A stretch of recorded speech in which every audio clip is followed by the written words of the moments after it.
Hello students, welcome to the new video of D K Goyal full book solution series. So students, आज की video में हम start करने वाले हैं chapter books of original entry cash book. ठीक है, इससे पहले के पिछले चैप्टर्स मैं पिछली वीडियोस में करा चुका हूं। जिन स्टूडेंट्स ने वीडियोस नहीं देखी हैं जाके देख सकते हैं। तो चलिए स्टार्ट करते हैं। सबसे पहले क्वेश्चन बनता है व्हाट इज कैश बुक। जैसा कि इस चैप्टर का नाम है books of original entry cash book, और इससे पिछला जो हमने चैप्टर किया था उसका नाम था books of original entry journal. तो बुक्स ऑफ ओरिजिनल एंट्री का मतलब क्या होता है? ऐसी बुक जहां पे ट्रांजैक्शन को पहली बार रिकॉर्ड किया जाए। तो जर्नल को भी बुक्स ऑफ ओरिजिनल एंट्री बोला जाता है और कैश बुक को भी बुक्स ऑफ ओरिजिनल एंट्री बोला जाता है। तो ऐसा क्यों होता है? क्योंकि ट्रांजैक्शन तो पहली बार एक ही जगह रिकॉर्ड हो सकती है, दोनों जगह तो रिकॉर्ड हो नहीं सकती। तो ऐसा कैसे हो सकता है कि कैश बुक को भी हम बुक्स ऑफ ओरिजिनल एंट्री बोल दें और जर्नल बुक को भी हम बुक्स ऑफ ओरिजिनल एंट्री बोल दें? तो ऐसा इसलिए होता है कि जब बिजनेस छोटा होता है तो हम जर्नल एंट्रीज से डील कर सकते हैं। अगर हमारा बिजनेस बहुत बड़ा है तो सारी जर्नल एंट्रीज को रिकॉर्ड करना बिजनेस के लिए बहुत ही मुश्किल है। तो ऐसी सिचुएशन में बिजनेस क्या करता है? सारी जर्नल एंट्री बनाने की बजाय कैश बुक बना लेता है। तो ये कैश बुक होता क्या है? तो ये होता है cash book. Cash book, cash book का मतलब पैसा, बुक का मतलब ऐसी किताब जहां पे आप पैसे को रिकॉर्ड करोगे। ठीक है, तो यहां पे हम क्या पैसे को रिकॉर्ड करते हैं? तो इस बुक के अंदर जितनी भी ट्रांजैक्शंस कैश के अंदर हुई हैं वो सारी रिकॉर्ड हो जाती हैं। चाहे पैसा आएगा वो इसमें रिकॉर्ड हो जाएगा और जो पैसा जाएगा वो भी इसमें रिकॉर्ड हो जाएगा।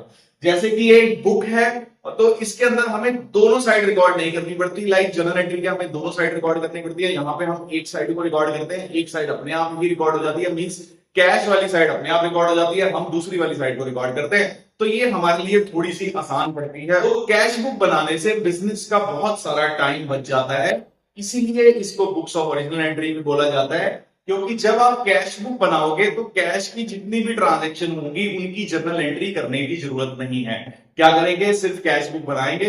जर्नल एंट्री कहां होगी? जर्नल एंट्री उन चीजों की होगी जिसमें कैश इन्वॉल्व नहीं है। ठीक है, तो इसलिए इस चैप्टर को बोला जाता है बुक्स ऑफ ओरिजिनल एंट्री। तो पहला क्वेश्चन हमारा हो गया। सेकंड है types of cash book. Cash book जो होती है वो कितने तरीके की होती है? पहली होती है single column cash book. Single column cash book का मतलब होता है इसमें एक ही कॉलम होता है और वो किस चीज का होता है? ओनली कैश, सिर्फ कैश का कॉलम होता है। फिर होती है double column cash book. Double column cash book का मतलब जिसमें दो कॉलम होते हैं और वो दो कॉलम कौन कौन से होते हैं? एक कैश का होता है और एक बैंक का होता है। ठीक है, फिर होती है ट्रिपल कॉलम कैश बुक जिसमें कैश, बैंक और डिस्काउंट तीनों के कॉलम होते हैं।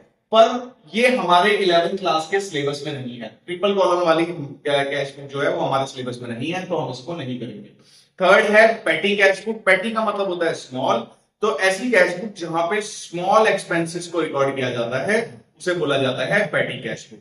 ठीक है, अब नेक्स्ट आते हैं कि कैश बुक दिखने में होती कैसी है। तो देखो, जो मैंने यहाँ पे फॉर्मेट बना रखा है, जो कैश बुक होती है उसके अंदर ये फॉर्मेट ऑलरेडी बना हुआ होता है। ठीक है, तो एक इस चीज का फॉर्मेट है, ये सिंगल कॉलम कैश बुक का फॉर्मेट है क्योंकि इसके अंदर एक ही कॉलम है। तो सबसे पहले आएगा date, particular, ledger folio, amount. Amount का एक ही कॉलम है तो ये सिंगल कॉलम है। अगर यहाँ अमाउंट के दो कॉलम होते तो ये डबल कॉलम कैश बुक बन जाती, जहां पे एक कॉलम कैश का हो जाता और दूसरा वाला बैंक का हो जाता है। इस साइड भी दो कॉलम होते हैं और उस साइड भी दो कॉलम होते हैं। यहाँ पे डेट आ गया, पर्टिकुलर आ गया, फिर से एलएफ और अमाउंट। अगर ये डबल कॉलम वाली होती तो इस साइड में भी दो कॉलम होते हैं, मींस एक कैश का कॉलम होता है, एक बैंक का कॉलम होता है, और उस साइड में भी एक कैश का कॉलम होता है, एक बैंक का कॉलम होता है। ठीक है भाई, होप आपको ये कॉन्सेप्ट अच्छे से समझ आया होगा। मिलते हैं नेक्स्ट वीडियो में इस चैप्टर के फर्स्ट क्वेश्चन के साथ।